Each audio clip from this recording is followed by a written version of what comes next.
આપણી સવાર થાય છે સ્ક્રીનથી અને રાત પણ સ્ક્રીન પર જ પૂરી થાય છે. સ્માર્ટફોન, લેપટોપ, ટીવી આ બધું તો જાણે આપણા જીવનનો એક ભાગ જ બની ગયું છે, બરાબર ને? પણ શું ક્યારેય વિચાર્યું છે કે આ સ્ક્રીનની પાછળ એક એવી દુનિયા પણ છે જેની આપણે ક્યાંક ને ક્યાંક કિંમત ચૂકવી રહ્યા છીએ? ચાલો આજે આ સ્ત્રોતની મદદથી એ જ કિંમતને સમજવાની કોશિશ કરીએ. જરા 1 મિનિટ માટે શાંતિથી વિચારો. છેલ્લે ક્યારે એવું બન્યું હતું કે એક આખો કલાક ફોન જોયા વગર પસાર કર્યો હોય?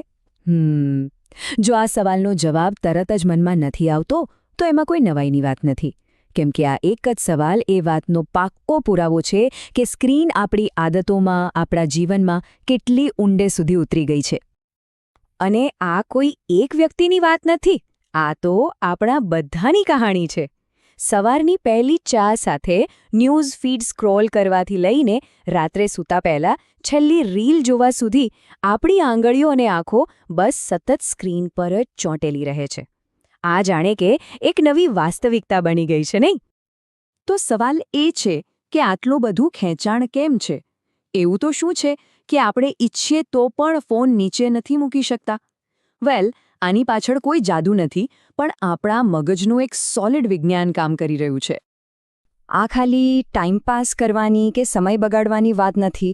આ એક ગંભીર સ્થિતિ છે જેને ડિજિટલ એડિક્શન કહેવામાં આવે છે. એટલે કે એક એવી તીવ્ર ઈચ્છા જે આપણા પર હાવી થઈ જાય છે અને આપણા શારીરિક અને માનસિક સ્વાસ્થ્ય પર ભારે પડી રહી છે. તો આ આખું ચક્કર કામ કેવી રીતે કરે છે? અહીંયા જુઓ. જ્યારે પણ કોઈ લાઇક, કમેન્ટ કે નવું નોટિફિકેશન આવે ને, ત્યારે આપણા મગજમાં ડોપામાઇનનો એક નાનકડો શોટ રિલીઝ થાય છે. આ એક ફીલ ગુડ કેમિકલ છે જે આપણને તરત જ મજા કરાવે છે, એક ક્ષણ માટે આનંદ આપે છે, અને બસ આ જ નાનકડા આનંદના શોટ માટે આપણું મગજ વારંવાર સ્ક્રીન તરફ ખેંચાયા કરે છે. એક લૂપ બની જાય છે.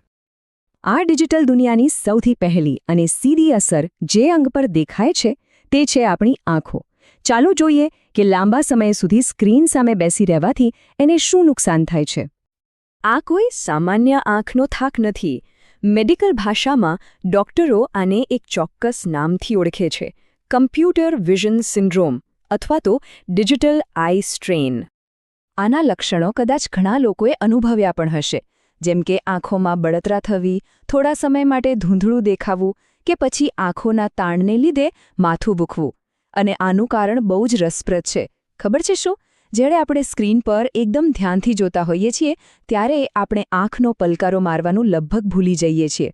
સામાન્ય કરતાં ઘણી ઓછી વાર પલકારો મારવાથી આંખો ડ્રાય થઈ જાય છે અને એના પર સ્ટ્રેસ વધે છે. અને વાત અહીં જ નથી અટકતી. સ્ક્રીનમાંથી જે બ્લુ લાઇટ નીકળે છે એ સીધી આંખના સૌથી નાજુક ભાગ એટલે કે રેટિના સુધી પહોંચીને લાંબા ગાળે નુકસાન કરી શકે છે. પણ એની તાત્કાલિક અસર આપણી ઊંઘ પર થાય છે. આ બ્લુ લાઇટ મેલાટોનિન નામના હોર્મોનને બનતા રોકે છે.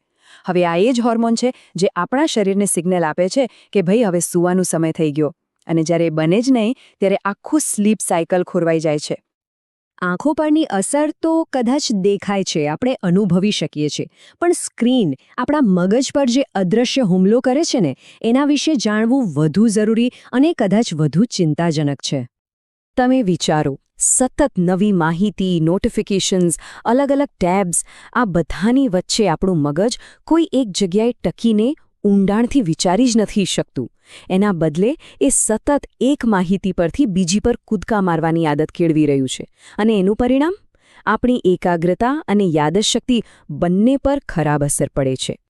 પછી આવે છે માનસિક સ્વાસ્થ્યના પડકારો. સોશિયલ મીડિયા પર બીજાની પરફેક્ટ દેખાતી જિંદગી સાથે આપણી વાસ્તવિકતાની સરખામણી થવા લાગે છે અને એનાથી આપણો આત્મવિશ્વાસ ઘટે છે.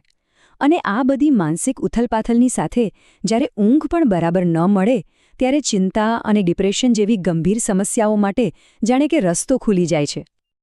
અને હવે જે વાત કરવા જઈ રહ્યા છીએ તે કદાચ સૌથી વધુ ચોંકાવનારી છે. કેટલાક વૈજ્ઞાનિક અભ્યાસોમાં એવું પણ સામે આવ્યું છે કે આ લત એ આપણા મગજના બંધારણમાં શારીરિક ફેરફાર કરી શકે છે. તે પ્રીફ્રન્ટલ કોર્ટેક્સ એટલે કે મગજનો એ ભાગ જે નિર્ણય લેવા અને આપણી લાગણીઓને કાબૂમાં રાખવા માટે જવાબદાર છે, ત્યાં ગ્રે મેટરનું પ્રમાણ ઘટાડી શકે છે. આ ખરેખર ગંભીર વાત છે. પણ આ બધી વાતોનો હેતુ કોઈને ડરાવવાનો નથી, પણ જાગૃત કરવાનો છે. અને સૌથી સારી વાત એ છે કે આ ચક્રવ્યૂહમાંથી બહાર નીકળવાનો રસ્તો પણ છે. તો ચાલો હવે સમસ્યામાંથી બહાર આવીને ઉકેલ પર ધ્યાન આપીએ. આ ઉપાયનું નામ છે ડિજિટલ ડિટોક્સ, જેનો એકદમ સીધો અને સરળ અર્થ છે થોડા સમય માટે ડિજિટલ દુનિયાનું પ્લગ કાઢી નાખવું અને પોતાની જાત સાથે, પોતાના સંબંધો સાથે અને આ વાસ્તવિક દુનિયા સાથે ફરીથી કનેક્ટ થવું. અને આના માટે કોઈ મોટા પરાક્રમ નથી કરવાના. રોજિંદા જીવનમાં નાના નાના ફેરફાર પણ બહુ મોટો ફરક લાવી શકે છે. જેમ કે એપ્સ વાપરવા માટે ટાઈમ લિમિટ સેટ કરવી, સૂવાના રૂમમાં ફોનને નો એન્ટ્રી આપી દેવી, બિનજરૂરી નોટિફિકેશન બંધ કરવા અને સૌથી અગત્યનું, જમતી વખતે પરિવાર સાથે વાત કરવી, ફોન સાથે નહીં. અને ખાસ કરીને આંખોની સુરક્ષા માટે એક જાદુઈ મંત્ર છે, એક એવો નિયમ જેને યાદ રાખવો બહુ જ સહેલો છે. આ નિયમ 20-20-20 તરીકે ઓળખાય છે. તો નિયમ એમ કહે છે કે દર 20 મિનિટે સ્ક્રીન પર કામ કર્યા પછી ફક્ત 20 સેકન્ડનો એક નાનકડો બ્રેક લેવાનો અને સ્ક્રીન પરથી નજર હટાવી લેવાની. અને લગભગ 20 ફૂટ દૂર રહેલી કોઈપણ વસ્તુ પર નજર સ્થિર કરવી. બસ આટલું જ.